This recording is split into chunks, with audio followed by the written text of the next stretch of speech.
প্রিয় ভিউয়ার্স, কড়াইতে তেল দিয়ে দিলাম। তো প্রথমে ডিমটা দিয়ে দিচ্ছি, যেহেতু এখানে একটা ফ্রাইড রাইস করা হবে। তো একটু মেয়েদের জন্য ফ্রাইড রাইস করবো। তো আমি একটু ডিমটা গুঁড়া গুঁড়া করে নিচ্ছি এভাবে তেলের মধ্যে।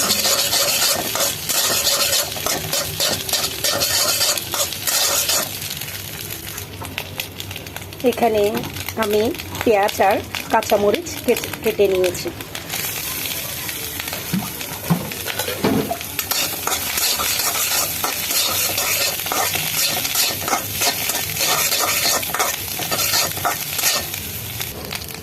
সে সাথে একটু লবণ দিয়ে দিচ্ছি।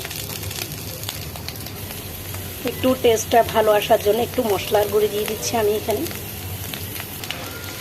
ভিউয়ার্স, এখানে আমি কেটে রেখেছি বাঁধাকপি।